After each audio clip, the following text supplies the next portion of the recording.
你的体检报告上可能也写着这3个字，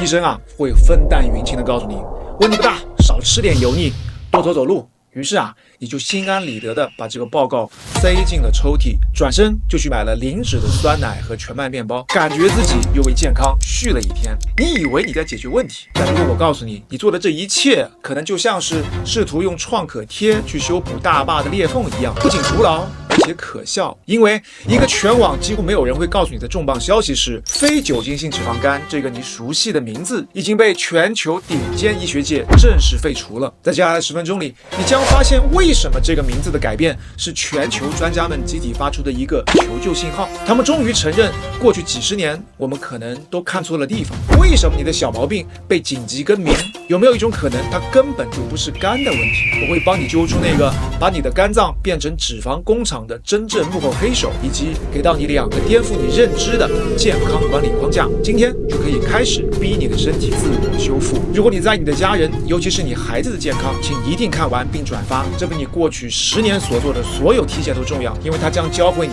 如何读懂身体发出的真正警报。在过去啊，你因不良生活习惯引起的脂肪肝，旧名字有个前缀叫做非酒精性，它用不是什么来定义一个病，就像是我指着一只长颈鹿说，看那只非大象动物。这种定义唯一的好处就是让你觉得，哦，我不喝酒，那我就安全了。然后呢，继续心安理得地喝下那杯奶茶。但新名字叫代谢功能障碍相关脂肪性肝病，它是一个阳性诊断。医生要给你贴上这个标签，不仅要看你肝脏里的脂肪，还必须从一份清单里面勾选至少1项：你的腰围是不是超标了，血压是不是高了，血糖是不是在危险的边缘。这个新名字就是一份官方认证，把你的肝脏问题和心脏病、中风、糖尿病这些明星杀手直接捆绑销售。你的脂肪肝不再是你一个器官的私事，它是你整个代谢系统即将连环追尾的现场证据。你以为这很遥远吗？打开你的微信联系人，往下滑，可能每3个人里就有1个是这样的患者。全球超过12亿人，一个比许多国家总人口还多的病友会。预测说到2040年，这个比例啊可能会超过1半。到时候肝脏没点脂肪，你都不好意思跟邻居打招呼。你觉得我是在开玩笑吗？那咱们来聊点严肃的。这个玩意儿的升级版叫做 MASH， 代谢功能障碍相关脂肪性肝炎，也就是肝脏发炎了。现在 MASH 是全世界肝癌增长最快的病因，你没有听错。不是乙肝，不是酗酒，而是这个你一直以为无伤大雅的脂肪肝，正在以快速的速度把你推向癌症的候车室。那么这一切到底是怎么发生的呢？你可千万不要以为是吃肥肉长肥肝的原因，真正的核心问题叫做胰岛素抵抗。我们把胰岛素想象成你身体细胞的钥匙，负责把血液里的糖，也就是能量送进每个细胞。但你呢，长期让身体泡在过量的能量里，尤其是那一些快速吸收的碳水和糖。久而久之，你的细胞烦了，它们开始装死，对这把钥匙不再敏感，这就是抵抗。那你的身体怎么办呢？他以为是钥匙不够，于是就拼命的制造更多胰岛素，结果就是血液里挤满了送不出去的能量、糖和一大堆没用的钥匙。胰岛素，那些无家可归的糖，最终被送到了你身体的中央回收站——肝脏。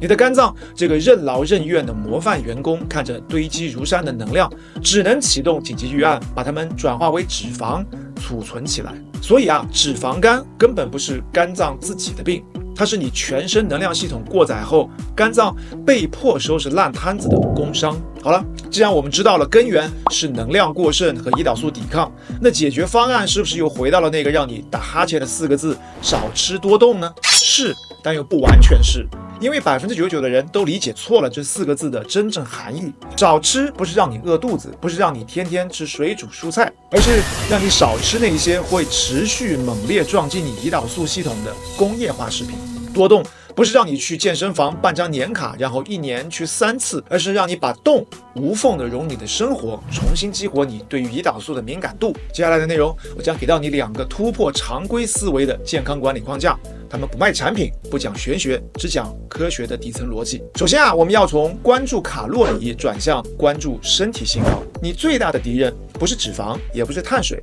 而是让你吃上瘾、持续渴望，并且能够绕过你身体果腹感信号的超加工食品，就是那些在工厂里被设计出来含有大量添加糖、精精炼的谷物和工业种子油的零食、饮料和速食产品，尤其是含有高果糖玉米糖浆的甜饮料，它们是天生的肝脏刺客，它们能以极高的效率在你的肝脏里开启新生脂肪合成模式，也就是让你的肝脏自己开始制造脂肪。所以不要再用计算器来算卡路里了，开始用你的眼睛学会看配料表。配料表越长越多看不懂的化学名词就越要警惕，把你的钱优先花在那一些没有配料表的食物上，新鲜的蔬菜、肉、鱼，这一个转变比你饿1个星期的肚子都有效。而第二个呢，是要从关注运动时长来转向关注肌肉激活。肌肉是你身体里消耗血糖最大的账户，你每一次主动的收缩肌肉，都在帮助细胞重新打开大门，迎接血糖的进入，从而减轻胰岛素和肝脏的负担。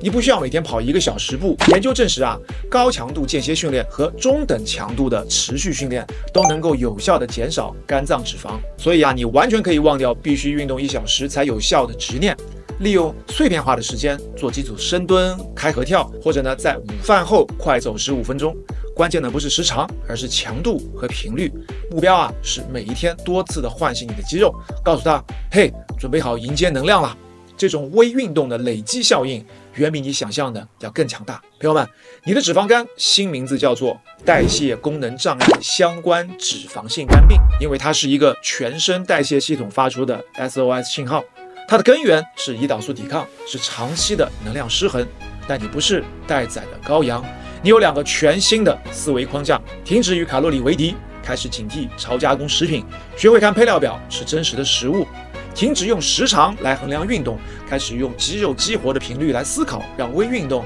成为你生活的一部分。这2个方法不要你1分钱，不需要你办健身卡，更不需要你买任何神奇的保健品，它们只需要你改变观念，挑战那一些陈旧的、错误的，甚至是有意误导的健康常识。脂肪肝名字的改变不是小题大做，这是一张迟到的病危通知单。但幸运的是，它也附上了解药的说明书。如果今天的内容让你哪怕有1秒钟的恍然大悟，请不要自私，把这个视频转给你的家人和朋友，还有那个在用零脂饮料减肥的同事，那个体检报告上写着轻度脂肪肝却毫不在意的老爸。因为对抗一场无声的流行病，最好的方式就是发出最响亮、最科学的声音。